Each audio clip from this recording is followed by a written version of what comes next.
A warm morning to all of you. It's a beautiful Tuesday morning and we're back once again with a fresh edition of Breakfast News. I'm Preeti. With me is Rukma. In the next 1 hour, we'll get you through everything that's making it to the headlines. We'll get you national, international updates from the web review, also updates from the world of sports and business. Also, let's begin this day with this beautiful thought by Ibrahim Miller. He says, a man begins to die when he ceases to expect anything from tomorrow. So it is the optimism, it is the hope, the positivity that not only makes you through, that not only takes you through the day, but also helps you sail through all your endeavors as well. So keep that hope, keep that positivity intact with you. And well, a very good thought. Yes. On that note, I'd like to tell you that over the next 60 minutes, we'll be bringing you all the top stories making headlines across India and the world. We'll be talking about how the government clarified over the Pegasus allegations. The IT minister is to speak in Parliament again today over the issue, even as the opposition brought it up yesterday. Also, all the COVID updates, not just from India and each state, but also from across the world. News from sports, also the weather, playing truant all across not just India but across the world, in fact, and also news from health and much more. But first, here are the headlines.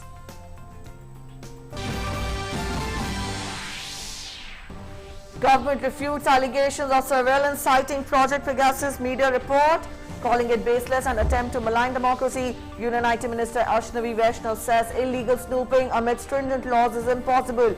The minister to make a statement on the issue in Rajya Sabha today.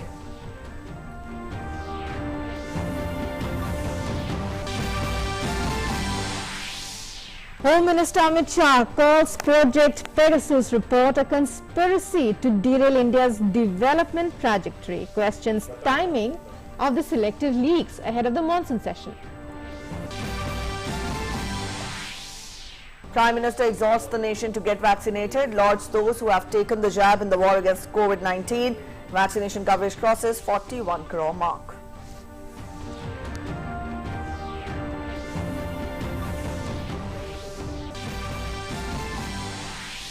Supreme Court scheduled to hear plea against Kerala government's decision to ease COVID-19 curbs ahead of Bakrid festival.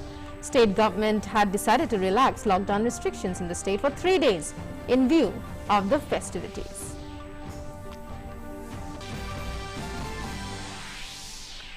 North India witnesses heavy downpour. Incessant rains throw parts of Mumbai out of gear. Parts of Himachal Pradesh and Uttarakhand put on alert. The Met Department forecasts more rains in the coming days. Possibility of torrential rain in Mumbai and Konkan districts.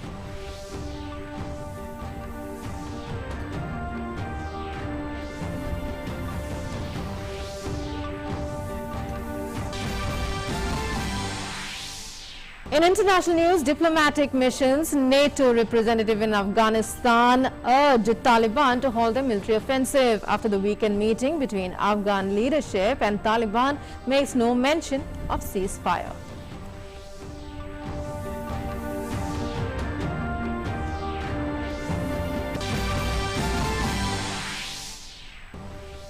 US markets fall sharply amidst lockdown fears from the Delta variant. Dow Jones plunges over 2%, Nasdaq Composite and S&P 500 witness significant falls.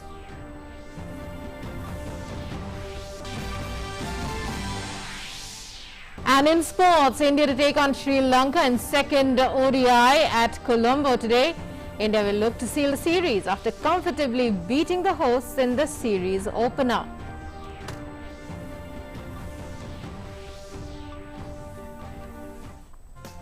And now let's take a look at the news in detail. Yes, the government has refuted allegations of surveillance citing Project Pegasus media report. Electronics, Communications and IT Minister Vaishnav on Monday made a statement in Lok Sabha and dismissed media reports on the use of Pegasus software to snoop on Indians, saying the allegations levelled just ahead of the monsoon session of Parliament are aimed at maligning the Indian democracy. The Union IT Minister will make a statement on the issue in Rajya Sabha today. The press reports have appeared a day before the monsoon session of the Parliament. This cannot be a coincidence, Honourable Speaker, sir. In the past, similar claims were made regarding the use of Pegasus on WhatsApp. Those reports had no factual basis and were categorically denied by all parties. The Bharatiya Janata Party, meanwhile, has strongly refuted and condemned the comments of the Congress on the Pegasus project, calling them baseless and bereft of political propriety. The BJP strongly refutes, condemns the baseless and bereft of political propriety comments leveled by Congress against the BJP. This is a new low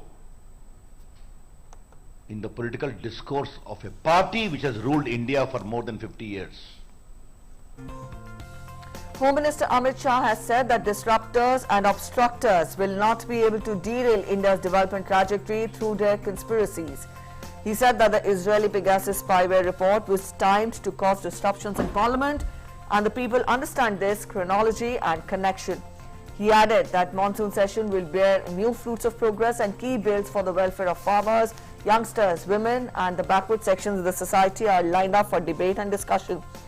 Hailing the expanded Council of Ministers that now has increased representation given to women, SCs, STs and OBC members, the Home Minister assured that the Modi government's priority is clear and that national welfare and efforts to achieve that, no matter what happens, will continue.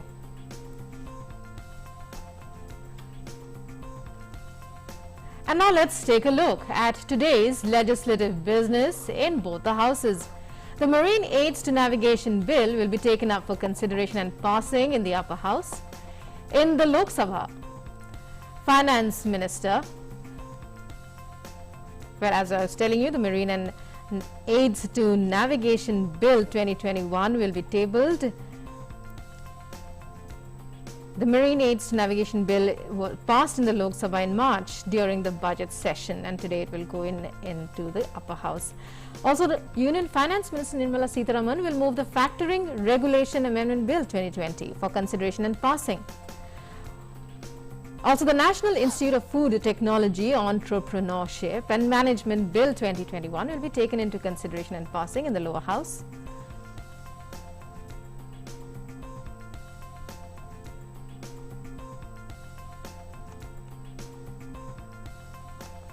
And telling us more about all that happened in Parliament and all that's in store today is our correspondent who's covering both houses, Vishal Baristo. A very good morning to you, Vishal.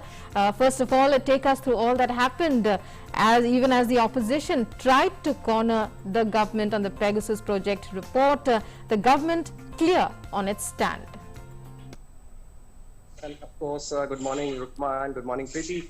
Yes, yesterday the monsoon session began on a bitter note with the opposition not allowing the business to be transacted in both houses of the parliament despite repeated pleas by the chairs, and they were trying to stop the proceeding of the house, disrupt the proceeding of the house with the demands on farmers issue and a few like issue, and there were also voices on the snooping of through Pegasus, and then we saw how the IT minister got up and responded to all the accusation and made it very clear that this accusation is false, baseless and has no substance. It was followed by the press conference of the Ravi Shankar Prasad, the senior leader of BJP, and also a press release by the Home Minister calling it a design to, in a way, disrupt the trajectory which is going up of the economic development of the country. So yesterday no business could be transacted in either house, and after repeated disruptions, both houses were adjourned till 11 a.m. today. So as you informed the viewers that in the lower house, Nirmala Sitharaman would be moving the factoring bill, and also the union minister would be moving the food technology bill, that is Minister Paras, and in the upper house, the navigation aids to navigation bill would be moved in by the newly inducted Union Minister Sarbanand Sonowal. And yesterday, it was very unfortunate, as you heard the Defence Minister saying that in his 24 years of parliamentary career, he did not see such uproarious scenes, and he limited that even the Prime Minister was not allowed to speak, and that was very, very unfortunate. Even the Prime Minister said that when the weaker section of the society, whether it is women or the backward classes, they have been inducted into the ministry. The opposition is not allowing me, or rather stopping me, to introduce them before the parliament. This was very, very unfortunate. So today also it appears that the opposition is all geared up not to allow business to be transacted, and this is going to be very, very unfortunate day in a row. Yes, Vishal. And let's see what happens, because despite of all. Yes, Vishal, we see that the opposition has time and again, most of the times, in fact, tried to disrupt the proceedings of the House, be it any session during the year. What do you make of the intentions of the opposition this time around, when the government has clearly put forth that the content of the report has been leaked, given the timing, and given the timing that the monsoon session is to begin? So what is your take on this whole issue, and also specifically the intentions of the opposition when we talk of the timing factor which has been put forth by the government? Well, Preeti, the timing is very important, and as you heard the senior leader of BJP saying that it is bereft of political propriety, and he accuses Congress in particular when he says that a party which has ruled the country for 50 years, it is not expected from them. So the BJP and the government and also the treasury benches making their intention quite clear that they want a business. They are here to serve the people of the country. But opposition has and neither has numbers in the lower house nor in upper house, so they know it very well that they cannot stop the proceeding of the house, they cannot stop any bill. So this is the only way, because they've been trying this for a very long time. Last time we saw how they tried to disrupt the proceeding of the house, and it was very unfortunate because of the pandemic. We lost the winter session, that is last year, and this time also because of the pandemic, the country has gone through lot of difficulties, but thanks to the major drive of vaccination, which is the largest in the world, we have overcome to an extent the second wave. But still, the Prime Minister has been warning that we have to be very, very careful. And so all the time that we have for the parliamentary proceedings should be utilized, but the opposition is no mood, despite of 3 rounds of meetings. Remember, the chairman of the Rajya Sabha, he had called for an all-party leaders meeting. Then followed by the Parliamentary Affairs Minister had convened the meeting of all party leaders, in which 40 leaders from 33 parties had attended, and the Prime Minister was also there, and they were all saying that, Prime Minister said before the monsoon session started that opposition should come up with any sharp question. We are ready to answer that, and that would benefit the democratic setup of the country. But there should be no disruptions. It should be held in a peaceful manner.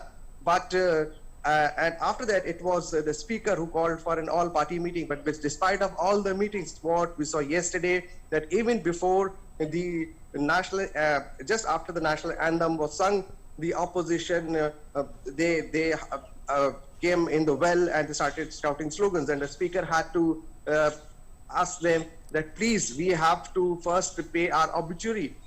Please, for the departed souls.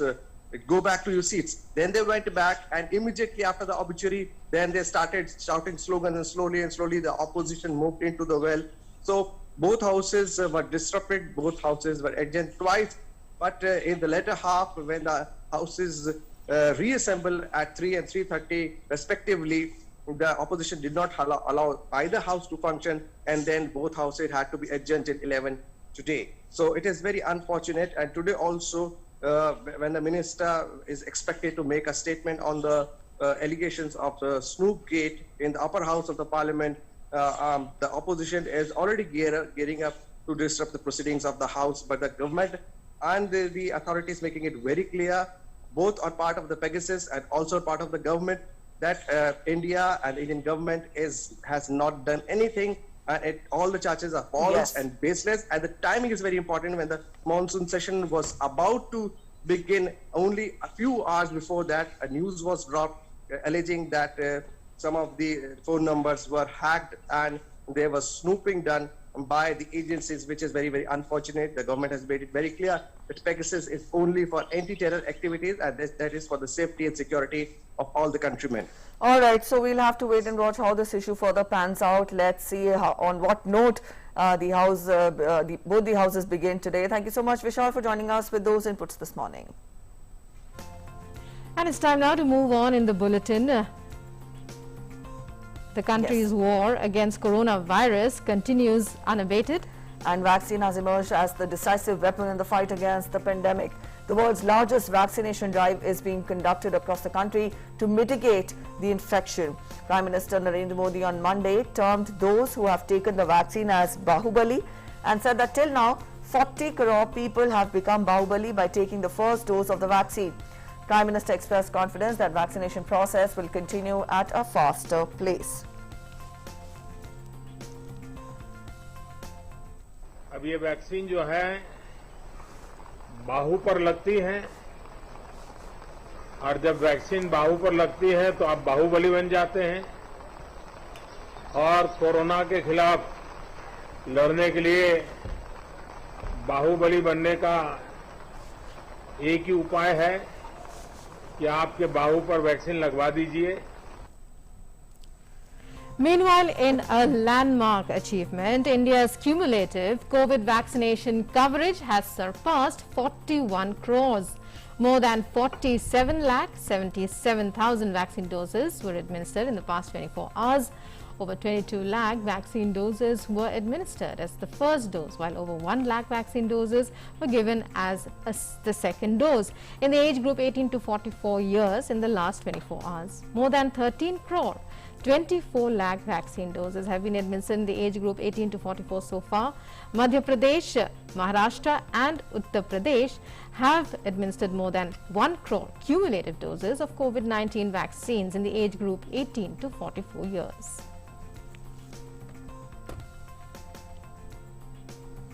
The Supreme Court will today hear the petition filed against Kerala government's decision to relax the COVID lockdown rules in the state on 18th, 19th and 20th July on account of Eid ul-Adha. The Apex Court on Monday sought an immediate explanation from the Kerala government on the 3-day relaxation in the state to facilitate shopping in the run-up to Eid amidst the fears of a third COVID wave.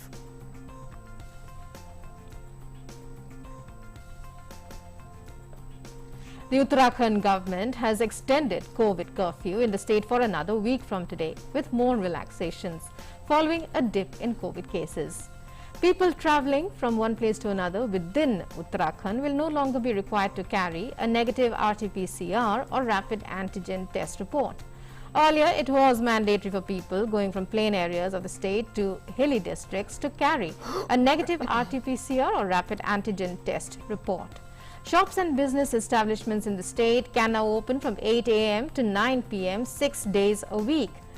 Water parks have also been permitted to open with 50% capacity from today. The rest of the conditions will remain the same during the extended curfew that begins today.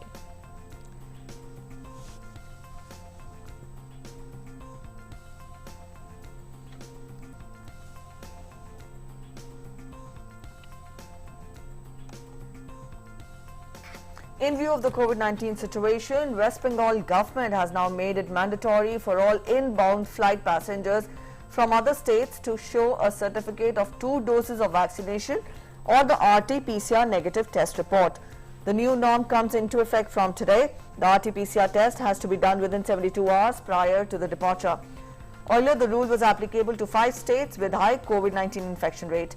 Earlier, Maharashtra government had also announced that all flight passengers travelling to the states will have to mandatorily carry a negative RT-PCR test report for COVID-19 to enter the state.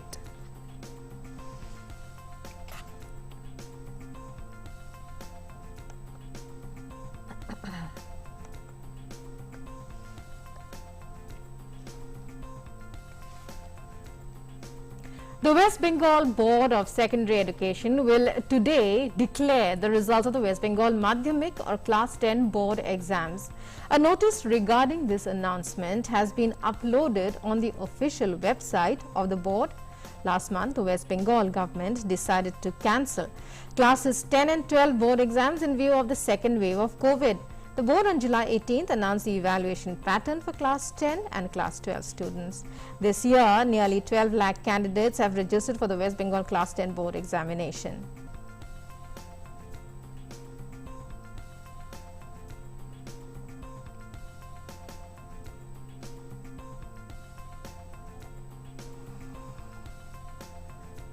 The government on Monday announced the launch of National Logistics Excellence Awards to turn the spotlight on the logistics sector. The awards will give due recognition to various players involved in the logistics supply chain. The awards are in two categories. The first group includes logistics infrastructure and service providers, and the second one is for various user industries. There was wide-scale appreciation from user industries for giving the due recognition to various players involved in the logistics supply chain. The awards will highlight best practices, including consolidation, process standardization, technological upgrade, digital transformation, and sustainable practices.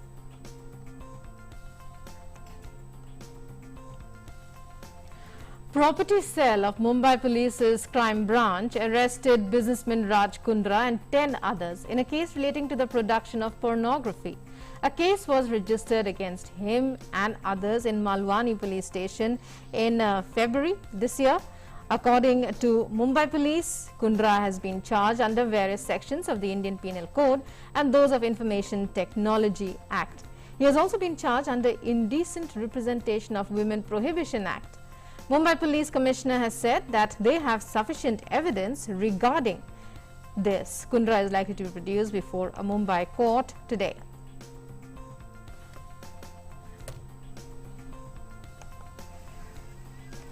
Up next, all international updates in our segment across the globe.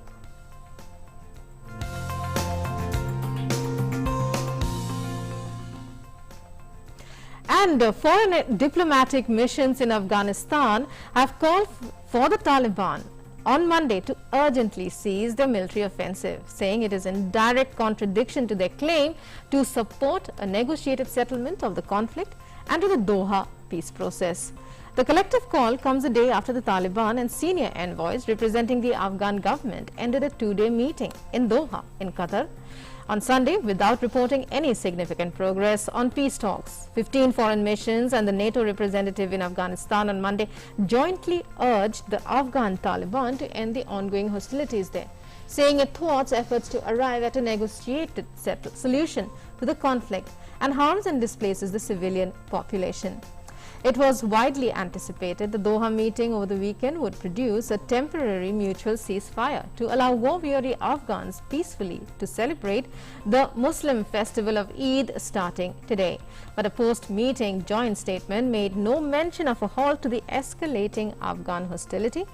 Abdullah, who headed Kabul's delegation at the talks, has however tweeted that the two sides have agreed to continue talks, seek a political settlement to the current crisis and avoid civilian casualties, as well as facilitate humanitarian assistance and medical supplies to tackle the COVID pandemic here.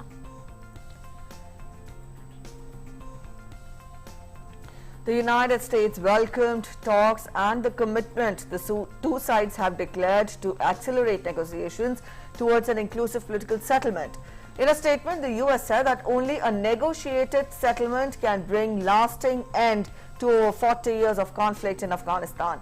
The United States also urged Taliban to uphold the commitment in the joint declaration to protect Afghanistan's infrastructure, protect civilians and cooperate on humanitarian assistance. It also commended the leadership of the state of Qatar in bringing the parties together, as well as the United Nations for the essential role it is playing. The United States expressed commitment to working alongside the international community and also Afghanistan's neighbors in advancing the Afghanistan peace process and supporting the people of Afghanistan in achieving the just and lasting peace they deserve.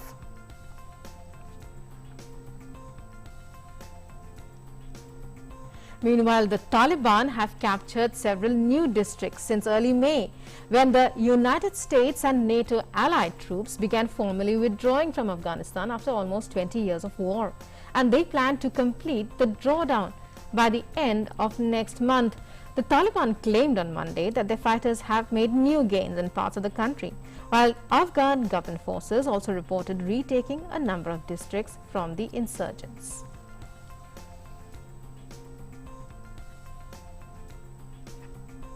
Separately, Turkish President Tayyip Erdogan said on Monday that Taliban should end the occupation of their brother's soil and played down a warning from the militant group of consequences if Turkish troops remain in Afghanistan to run Kabul airport. Last week, Taliban warned Turkey against those plans to keep some troops in Afghanistan to run the airport, calling the strategy reprehensible and warning of consequences. However, Turkish media quoted Erdogan as telling reporters in Istanbul that his government was planning talks with Taliban over the group's opposition. Ankara, which has offered to run and guard Kabul airport in the capital after NATO withdraws, has been in talks with the United States on financial, political and logistical support for the deployment.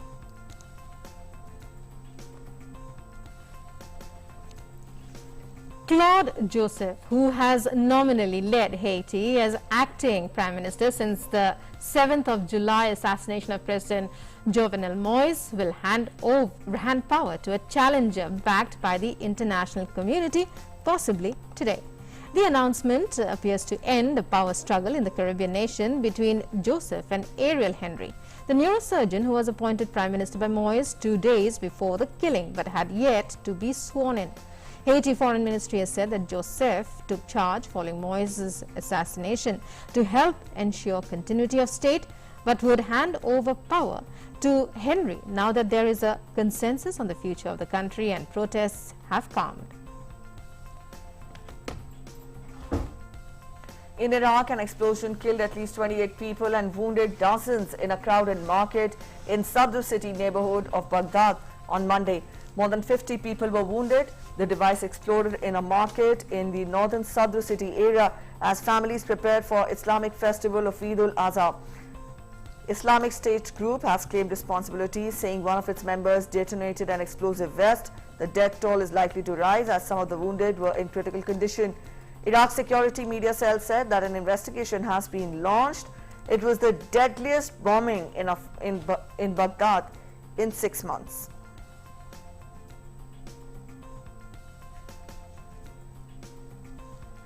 Gusty winds and dry hot weather are increasing the size of wildfires, scorching vast stretches of California. No relief is in sight. The National Weather Service said on Twitter that the coming days in the U.S.'s west will see elevated and critical fire weather conditions and widespread chances for dry thunderstorms.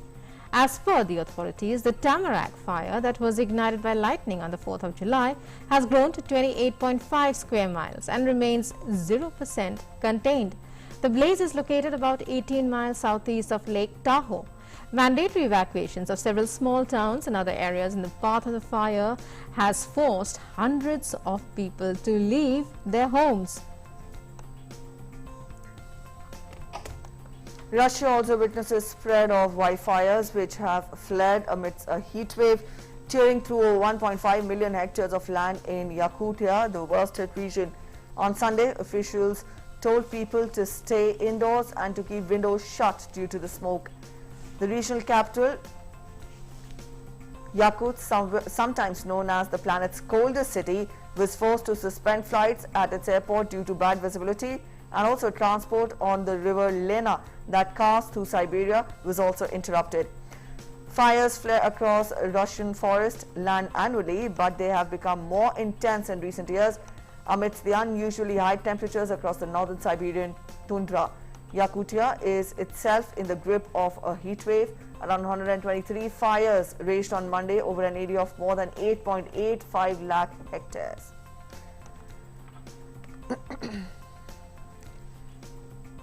From wildfires to floods, natural disasters continue to create havoc. Flooding has devastated parts of Western Europe since last Wednesday, with the German states of Rhineland-Palatinate and North Rhine-Westphalia, as well as parts of Belgium and the Netherlands among the worst hit.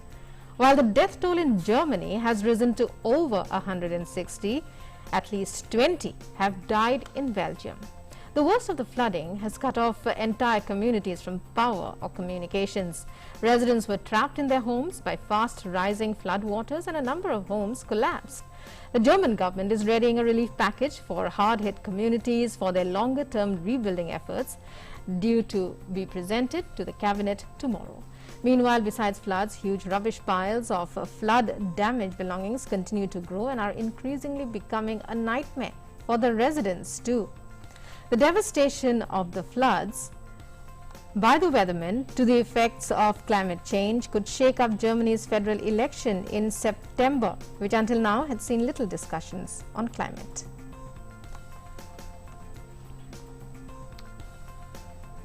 A federal judge on Monday dealt an 8-month prison sentence to Paul Hawkins for the Florida man's role in January 6 U.S. Capitol attack.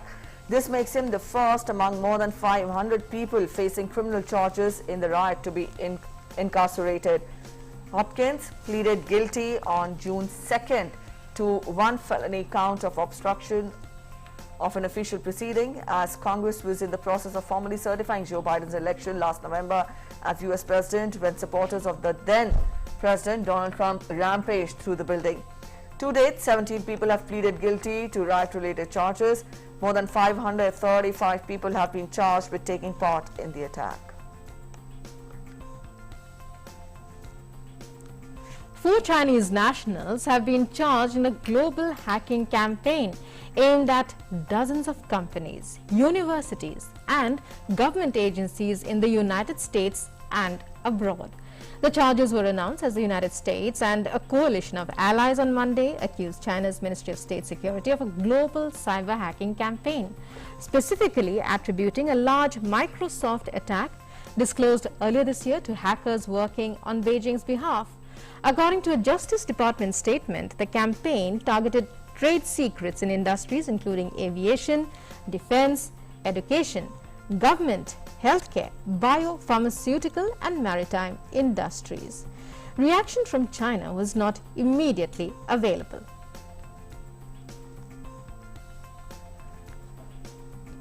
All right, before we get to some other non-COVID updates from across the world, very quickly let's take a look at the worldwide COVID figures.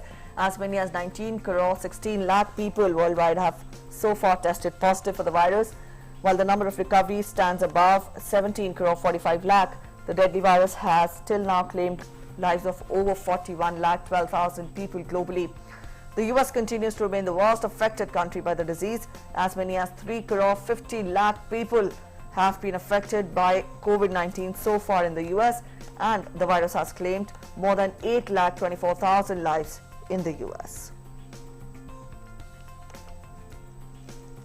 The World Health Organization has announced a plan for the next phase of research to further explore all possible pathways of introduction of SARS-CoV-2 virus into the human population. The plan includes 5 areas of further inquiry, including in China.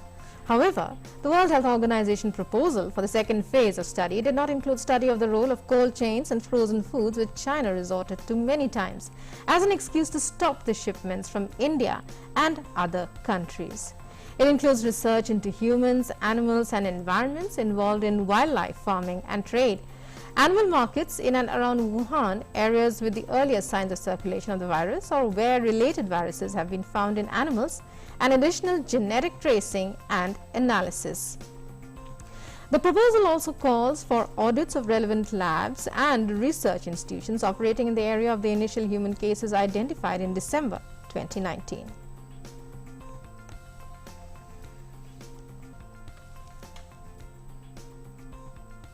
And joining us now is our correspondent Anshuman Mishra from Beijing. A very good morning to you, sir.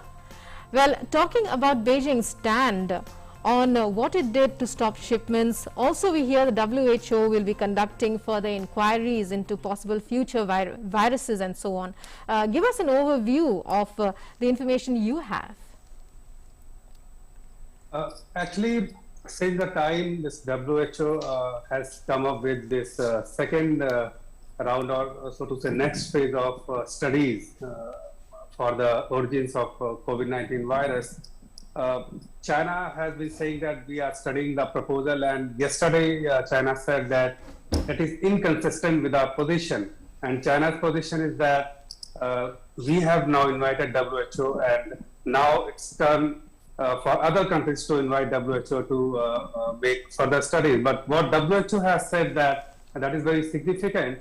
They have said that there was lack of raw data, availability of raw data from the government of China when WHO team was visiting China in early part of this year. So that is one thing. Other things are all the pathways of introduction of the virus into the human population are still open, and they need to be rechecked with the fresh evidences and other sort of information.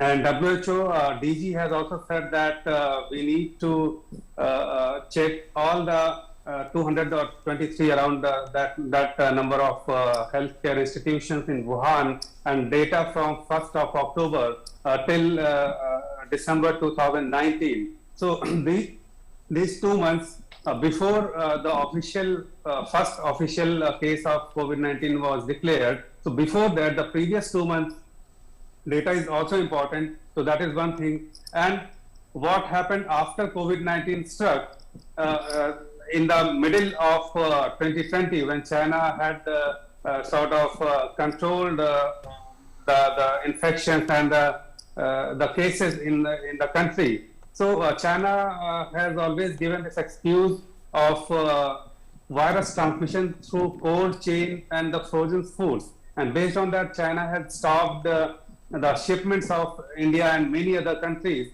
And if you remember last year around July 2020, there was a Xinfadi market outbreak in Beijing. That that was the first time when China said that it happened due to the virus infections carried through cold chain and frozen foods. And after that, so many shipments from so many countries were affected.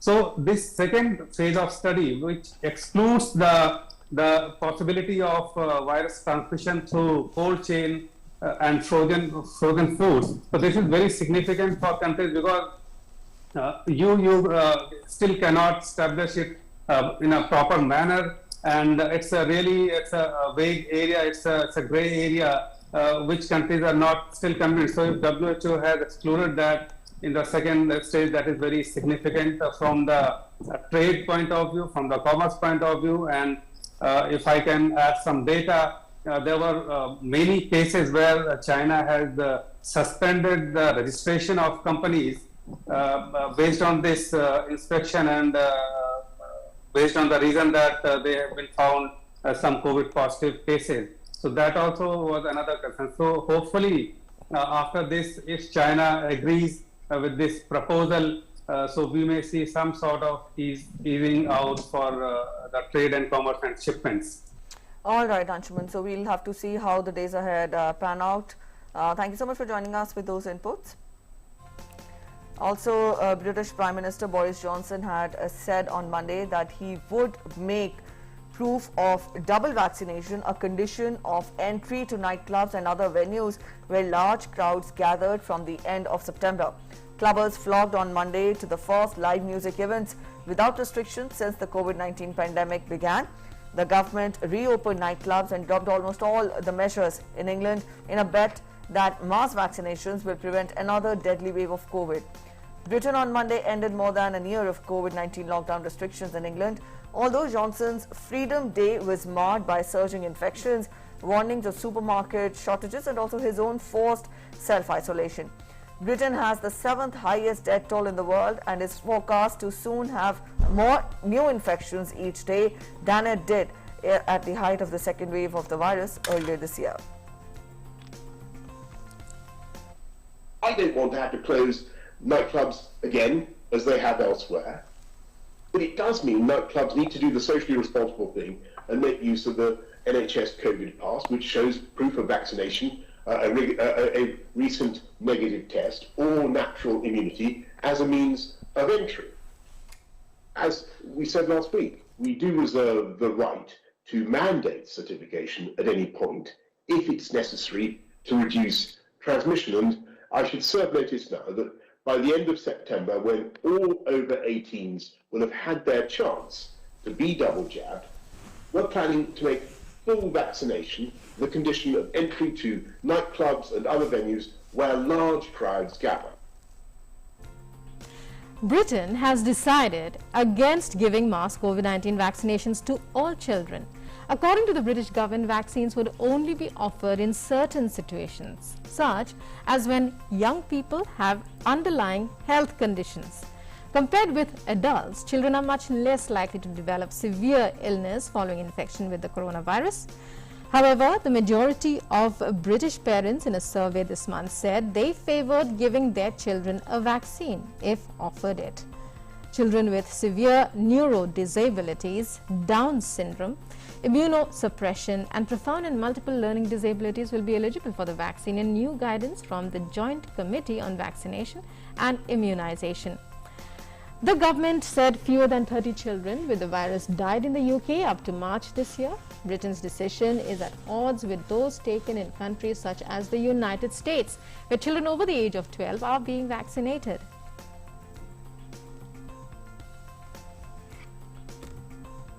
Cuba, which kept COVID-19 infections low last year, now has the highest rate of the infection per capita in Latin America. That has strained its healthcare sector and helped stoke rare protests that have rolled the communist-run island. Also, many Cubans have aimed their anger at their own government's handling of the economy and the pandemic.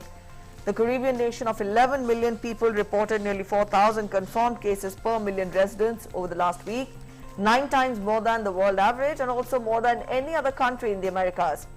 Cuba's handling of the pandemic was one of the issues that propelled thousands to take to the streets nationwide on July 11th in the unprecedented anti-government demonstrations in a country where public spaces are tightly controlled. Demonstrators also protested shortages of food and medicines and also curbs on civil liberties.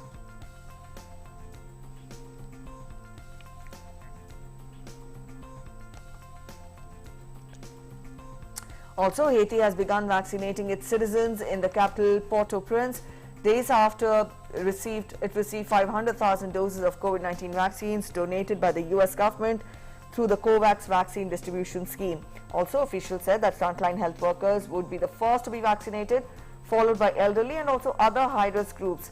Haiti was one of the few countries in the world that had not yet begun vaccination against the virus. However, some private companies have distributed doses among their employees. Last week, Haiti received a vaccine batch that was part of a US pledge to donate some 12 million vaccine doses to countries in the Caribbean and Latin America. The vaccination drive comes amidst crisis following the assassination of President Jovenel Moise on July 7th.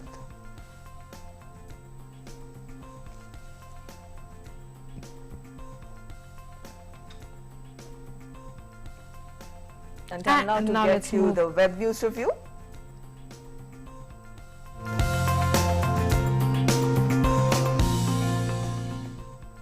A very good morning to you, Anil. It's over to you. What's trending on the World Wide Web? Well, good morning, Preeti. Good morning, Rukma. Well, I've picked up 4 stories from the online edition of newspapers this morning, starting first up with the Hindu that clearly talks about the monsoon session of Parliament that's begun yesterday. The Prime Minister once again laying out clearly, stressing on the fact that the opposition will be allowed to raise matters, but please allow the government to also respond.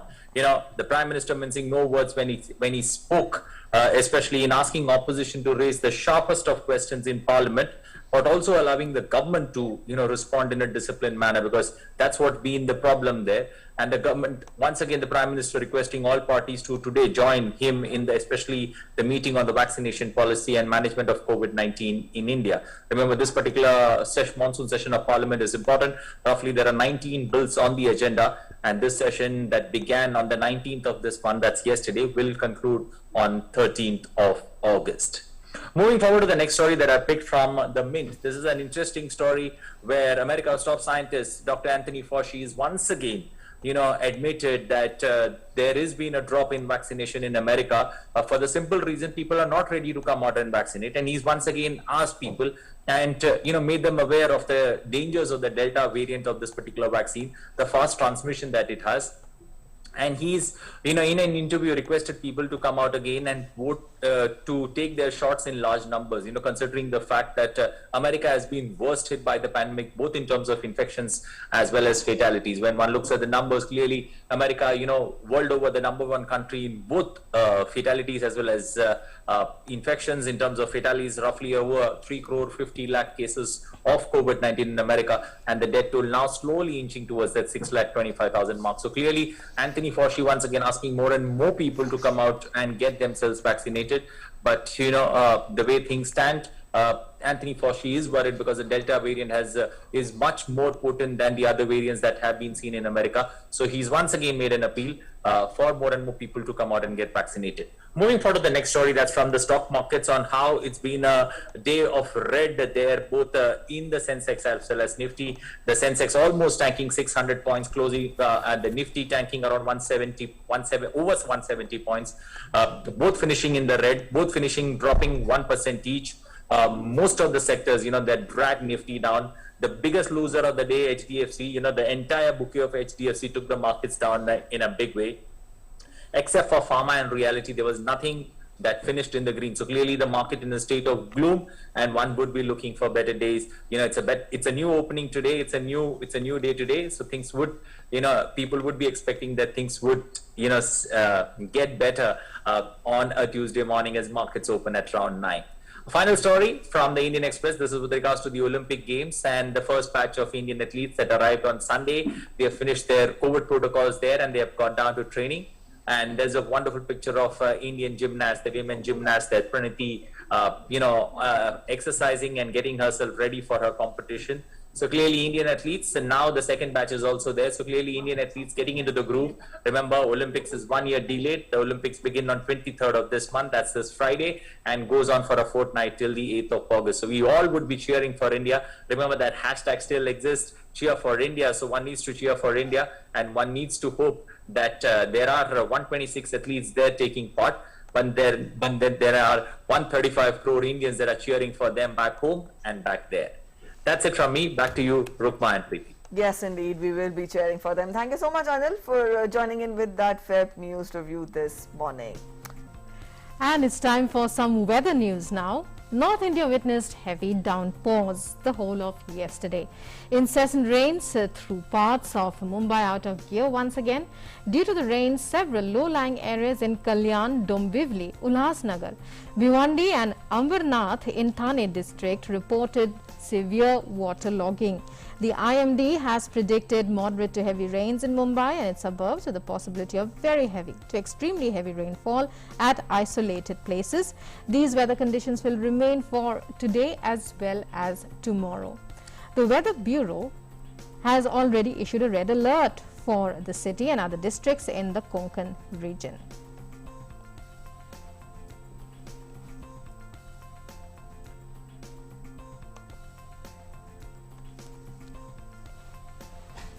Alright, Shyama is joining us from Mumbai to get us more on that. Shyama, we've told our viewers how rain is wreaking havoc in Mumbai specifically. Talk more about it. How has the day begun there? How's the morning today? Well, thankfully there were no rain overnight, and now also if you can see that I'm not carrying an umbrella or a raincoat. So thankfully it's not raining, and we were able to see the sunshine also today. But the adjoining parts of Mumbai are still receiving rainfall and heavy rainfall, and because of which people have to face a lot of trouble. Yesterday we did see, because of the heavy rainfall that were going on, a red alert was issued for Mumbai and adjoining areas, and because of which the heavy rains had caused waterlogging on tracks on the central railway lines, central railway tracks, and the services were affected. So the Kalyan area of the central railway was affected because there was waterlogging on the tracks, and the slow line services of the central railway had to be stopped. That is all being resumed now, and the services are up and running. Apart from that, we also saw an incident where on the Konkan railway between the stations of Thivim and Karmali, there was an incident of soil slide, and there was soil on the tracks, and because of which the services had to be stopped for that while. that has also been made better, and the services have been resumed now. You already can see that it has started raining in Mumbai, and as we were already talking, it is cloudy and the rain gods have once again started raining over here. Till 22nd of July, we know for the fact that the weather department has issued an orange alert for Mumbai and many areas around Mumbai, including the Thane, Navi Mumbai, Palghar and the Konkan coast, Sindhudurg, Ratnagiri, Raigad. These areas can experience heavy to very heavy rainfall, and because of which we have seen waterlogging issues in many parts in Mumbai as well as other parts as well. Another sad incident, another unfaithful incident that happened yesterday was at Thane's Kalwa, where a boulder it fell on the slum huts, and it crashed on the hutments and killed 5 people from the same family. So very unfortunate incident over there. The search and rescue operations have been completed over there, but citizens have been told to be on alert. Even the Chief Minister Uddhav Thackeray, he held a meeting day before yesterday, and he has told all district administration, all the administration who are there into coordination and search and rescue operations, they have been told that they have to be on alert to avoid any untoward incident that could happen, because we have seen almost 4 to 5 incidents that happened, and because of which more than 35 people have lost their lives. Preeti. Right. Yes, Shama, also very quickly, let us know more. We see there a hide and seek show by the rain, and even during this hot switch of yours, very quickly let us know how has the Met Department predicted the forecast for the next few days. Well, the weather department has predicted heavy to very heavy rainfall, and that is orange alert, a little below red alert. And in the day, as the day goes by, if there is heavy rain, the weather department upgrades it to red alert. So yesterday also we saw that Mumbai and the adjoining areas were given an orange alert, but it was later on upgraded to red alert, because Mumbai and Thane, Navi Mumbai, Palghar, Kalyan, these areas received incessant rainfall, and it caused a lot of problems for people. So it was upgraded to red alert. Today we are seeing that till 22nd of July, the monsoon, the weather department has predicted that there would be the alert has been issued for Mumbai, Navi Mumbai, Thane, Palghar, Pune. These areas, they would be experiencing heavy to very heavy rainfall, and they have been given an orange alert. All right, Shama, thank you so much for joining us with those inputs. And we have more weather news now. Thunderstorm with light to moderate intensity rain will occur over adjoining areas of many places across Delhi NCR. Thunderstorms and rain will also occur in Kurukshetra, Karnal, Panipat, Gannor in Haryana, and Barot, Bagpat, Khekra, Modinagar, Siana, Hapur, Pilakwa, Tundla, Ita, Jalisar, Sikandra Rao, Hathras, Agrain in Uttar Pradesh in the next 2 hours. Parts of Delhi and several other parts of the National Capital Region received moderate to heavy rains accompanied by thunderstorms on Monday. A red alert of heavy to very heavy rains has been issued for most of Uttarakhand's 13 districts, along with parts of Himachal Pradesh. The Met Office had predicted heavy to very heavy rains across Uttarakhand between July 19th and the 21st. And so, weather news not very optimistic. Heavy rains to continue in most parts of North India.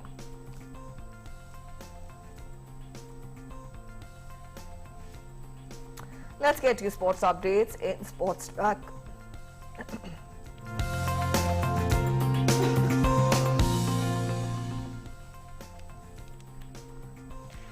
We start off with cricket as India take on Sri Lanka in the second ODI of the 3-match series in Colombo today. India won the first ODI by 7 wickets.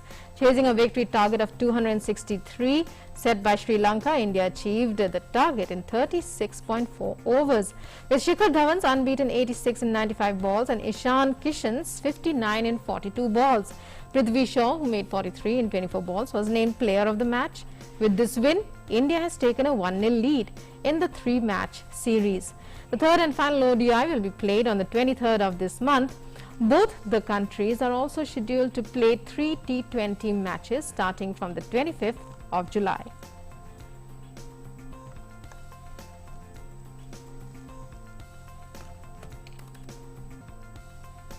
Up next, a quick weather outlook.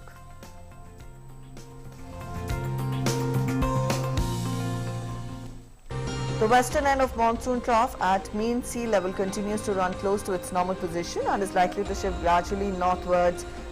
Its eastern end lies north of its normal position and is likely to continue there also for the next 2 days and shift southwards thereafter. An offshore trough at mean sea level also runs from Maharashtra coast to Karnataka coast and will continue till next 3 to 4 days. Because of this, present spell of heavy to very heavy rainfall activity is likely to continue with fairly widespread rainfall with isolated heavy falls over western Himalayan region, that is Jammu, Kashmir, Ladakh, Himachal Pradesh and Uttarakhand, and adjoining northwest India, that is Punjab, Haryana, East Rajasthan, West Uttar Pradesh and northwest Madhya Pradesh. Decrease in rainfall activity over the same regions will be witnessed thereafter. Fairly widespread to widespread rainfall is also likely over east and adjoining central India, and moderate to severe thunderstorms with lightning is likely over Uttar Pradesh, North Madhya Pradesh and eastern Rajasthan. Isolated extremely falls are likely over Jammu division, Himachal Pradesh, Uttarakhand and Haryana as well. Also, moderate rainfall at most places with isolated intense spells are likely over Delhi during the next 24 hours. Up next, temperatures across major cities in the country.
Well, that's all we have for you in this edition of Breakfast News. We hope you enjoyed our show.